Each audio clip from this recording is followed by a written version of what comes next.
Զրուցում ենք Արցախի ազգային ժողովի պատգամավոր Մետաքսե Հակոբյանի հետ։ Տիկին Հակոբյան,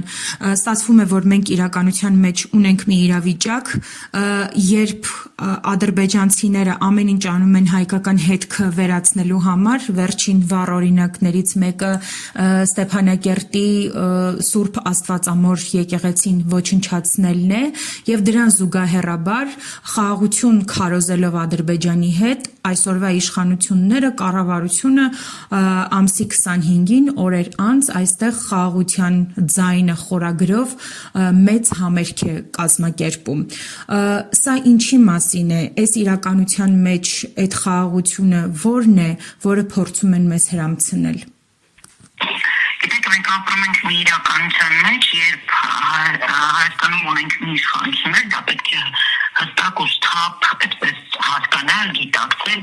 ունենք իշխանություններ, որոնք զուգահեռ այսպես համաչափ Ադրբեջանի հետ ոչնչացնում են հայկականությունը, եւ դա արդեն հավատացեք կարևոր չէ, որտեղ է դա վերանում, դա ընդհանուր արդեն բնույթ է կրում, դա կլինի Արցախում, դա կլինի Հայաստանում, դա կլինի Սփյուռքի այդպես կառույցների այդ քանդելն ու ավիրելը, այնպես որ լծվել են մի գործի, որին ձգտել է ամենայնպես Թուրքիան գոնե առնվազն 1 դարից ավել, իսկ Ադրբեջանը վերջին 30 տարին, եւ մենք հիմա իրոք մեծ համար դեռևս նույնիսկ հիմա անհասկանալի ու չպատկերացնելի իրավիճակ է, երբ այո կա Հայաստանում մենք դա պետք է արձանագրենք, մինչև չարձանագրենք դրա ելքը չենք ունենալու, կա իշխանություն, որը միանշանակ համատեղ Ադրբեջանի հետ վերացնում է հայկականությունը եւ դրան զուգահեռ ինքը պիտի նաեւ փորձի ներքին այդ ընդվզումը հայի կոտրի ցույց տա, որ որևէ վտանգավոր այդտեղ որևէ բան չկա, որևէ խնդիր չկա, կարելի է այդպես համերգ կազմակերպել, պարել դրա տակ, խորոված անել, եւ մի տեսակ այս ամենը արդեն նմանվում է Սոդոմ Գոմորի պատմությանը, Աստվածաշնչյան, իրոք կարծես թե մենք վերջին օրերն ենք ապրում Հայաստանում, շնորհիվ այս իշխանությունների, եւ սա չի կարող կոչվել խաղաղություն, որովհետեւ եթե դու կամած մեռնում ես, իսկ իրականում սա մեռնել է թե ֆիզիկապես, թե հոգեպես, որտեղ եթե այլևս ազգը չունի նպատակներ, ինչպես ներկայացնում են այս իշխանությունները, իրականում ազգը ունի, բայց ըստ այս իշխանությունների ազգը չունի նպատակներ եւ ձեր երազանքներ, եւ ըստ էության այդ ամենը սահմանափակվում է միայն լավ ու շատ ուտելով, այդպես սոփ ու սվայտ կյանք վարելով եւ այդպես ուղղակի օրը մտնեցնել լուսացնելով, սա այս իշխանությունների առաջարկն է, որը որևէ կերպ կապ չունի խաղաղության հետ, քանզի մի փոքր սթափ լինելու պարագայում մենք հասկանում ենք, որ սա Հայաստանի ու հայկականության կլանումն է թշնամի պետությունների կողմից, մենք իրականում այո կլանում են, փոսեկորի նման կլանում են ու հեռու չեն ժամանակը, երբ մենք ուղղակի ապրելու ենք մի տարածքի վրա, որը ըստ մեզ Հայաստան է, բայց ըստ աշխարհի, ըստ այս իշխանությունների եւ ըստ մեր թշնամի պետությունների, մասնավորապես Ադրբեջան, Թուրքիա, սա այլևս Հայաստան չէ։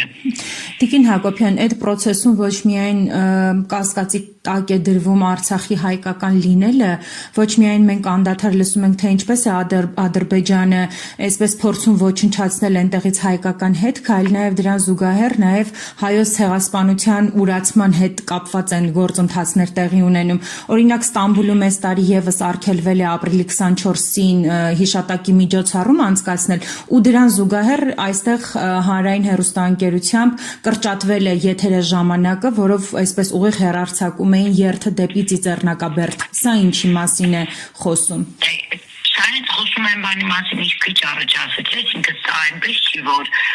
սրանք Ադրբեջանի ու Թուրքիայի նպատակներն են, որը ինքը հիմա հարմար պահ ունենալով, օրինակ թույլ իշխանություններ, կամ ինչպես այդ իշխանություններն են ասում թույլ Հայաստան, եւ ինքը իրագործում է իր այդ նպատակները, ոչ, սա իրականում այո զուգահեռ աշխատանքն է Հայաստանի իշխանությունների, այդպես Սամի պետությունների հետ, որովհետև այդ քիչ առաջ պաշտոնական մամուլը ադրբեջանական էլի խոսում էր քաղաքասարակության այդպես ակտիվ սերտ համագործակցության եւ շփման մասին, օրինակ Ադրբեջանի ու Հայաստանի եւ առ այսօր մենք իրականում չգիտենք ովքեր են այդ քաղաքասարակությունը եւ իրենք ով է իրենց տվել այդ իրավունքը, ենթադրենք մի քանի տասնյակով կամ նույնիսկ հարյուրներով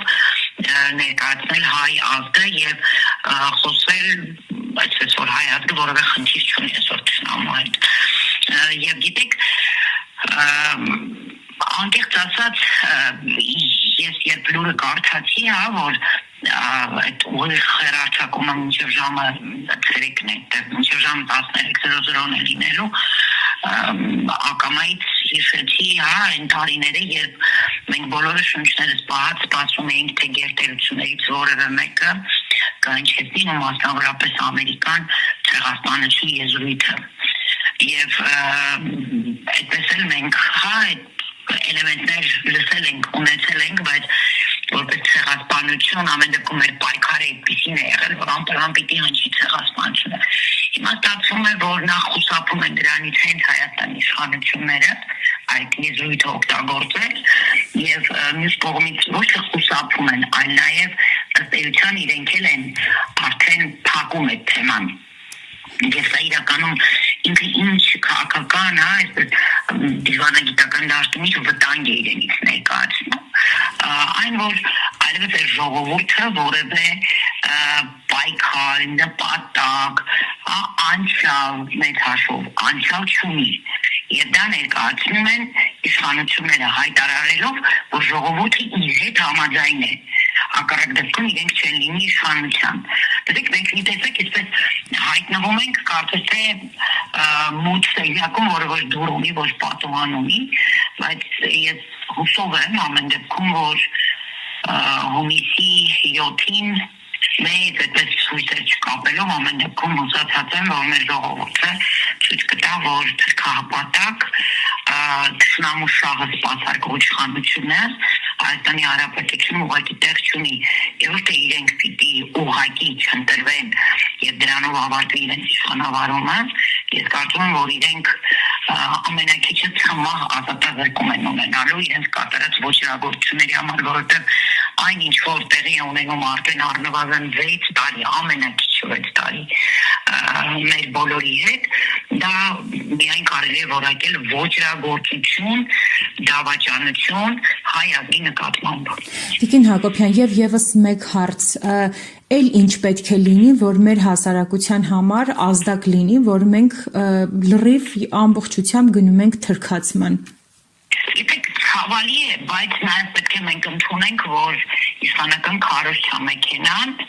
տարբեր տեխնոլոգիաներ օգտագործելով ինքը իրականում մոլորեցնում է հանրությանը։ Եկեք ընդունենք, որ հանրությունը այսօր նաև Հայաստանը, եթե առաջ համարվում է զարգացող երկիր, այսօր վստահաբար կարող ենք ասել, որ ինքը հետամնաց է բոլոր առումներով եւ ամենածայրահեղ վիճակում է այսօր ժողովրդի սոցիալական վիճակը եւ դա էլ պատահական չի եւ հատուկ է արված եւ մարդիկ սոցիալական բեռի տակ կքված նաեւ շատ ժամանակ չեն պատկերացնում իրականությունը եւ ցավոք սրտի մենք ունենք այսօր պիտի ընդունենք գալի հատված մեր ժողովրդի, որի կրթական նաև այդ մակարդակը բավարար չի այդ ամենը սեփական այսպես ինքնուրույն անալիզ անելու, հասկանալու, եթե ինքը չի անցել դրա միջով։ Խոսքս անցածների մասին չէ, ցավոք միջով անցածներն են, կան, որոնք էլի այդտեղ շահը նյութականը ավելի իրենց համար կարևոր է, քան հայրենիք ունենալն ու արժանապատիվ ապրելը հայրենիքում։ Բայց ամեն դեպքում ես կարծում եմ, որ այսօր ամենակարևոր բանը, որ ունի անելու դա ընդդիմությունն է, ամեն դեպքում այն ուժերը, որոնք հայտարարել են, որ իրենք ընդդիմություն են, այն ուժերը, որոնք պատրաստում են մասնակցել ընտրություններին, իրենց անելիքը շատ է եւ մտնել դասական այսպես քաղաքական գործընթացների մեջ, մտնել դասական ընտրապայքարի մեջ, դա անթույլատրելի է իրավիճակում, որովհետեւ դասական ընտրապայքարի մեջ միևնույն է առողջ ազգային ուժերը պարտվում են, արդեն իսկ պարտվում են։ Այդ դասական որևէ բան չկա, որովհետև իշխանությունը ինքը գնում է ոչ դասական ճանապարհով։ Հետևաբար այս ընթացքը անդիմությունը պետք է գիտակցի եւ դրանք պիտի լինեն կենթանի հողի վրա մարդկանց հետ, նույնիսկ պարտադիր չի դրանք լինեն այսպես լրատվամիջոցների ուղեկցությամբ, պարտադիր չէ նկարահանումներ լինեն ցանկալի է, բայց պարտադիր էլ չի։ Եվ դրանք պիտի լինեն անհատական հանդիպումներ, անհատական շփումներ, մարդկանց պետք է բացատրել իրականությունը։ Այդտեղ մենք արդեն երկար ժամանակ է հանդիպում ենք, անընդհատ հանդիպումներ ենք կազմակերպում արցախցիների հետ եւ ցավով պիտի արձանագրեմ, որ այսօր որևէ անդիմադիր ուժ դրանով չի հետաքրքրվել։ Այսինքն այն հատվածը, որ այսօր կա Արցախյան, այն հատվածը, որը եւս այսօր շատերը հայտնվել են ապացիկ ինչ-որ վիճակում, իրենք եւս այսօր չեն հավատում, որ Հայաստանը կկարողանա այս քաոսից դուրս գալ, իրենցով հետաքրքրվող չկա։ Եվ ես նկատի չունեմ հետաքրքրվել որպես ընդրազանգված, հետաքրքրվել հաստատել որոնք են այդ մարդկանց նպատակներն ու ցանկությունները, ուղղակի զրուցել այդ մարդկանց հետ, որտեղ մեր հանդիպումները հիմնականում դրանք զուտ հարաբերություններ են, զուտ մարդկային զրույցը մեր ցավն ու դարդն է եւ մեր նպատակն ու անելիքների մասին է։ Ինչ այսօր պիտի անի յուրաքանչյուր ազգային մտածողություն ունեցող ուժի ներկայացուցիչ։ Դա պարտադիր պայման է, որովհետեւ մենք զգում ենք, որ մեր յուրաքանչյուր հանդիպումից հետո մարդկանց մոտ իրավիճակ է փոխվում եւ մարդիկ հասկանում են, որ այսօրվա պայքարը ոչ միայն սոցիալական պայքար կամ սոցիալական դաշտում պիտի լինի, այլ պայքարը պիտի լինի հայրենիք ունենալու, արժանապատիվ ապագա ունենալու մեջ։ Եվ շատ կարևոր է, որ մեր հանրությունը այս փուլում չապարակվի նաեւ այդ քարոզարշավի արդյունքում։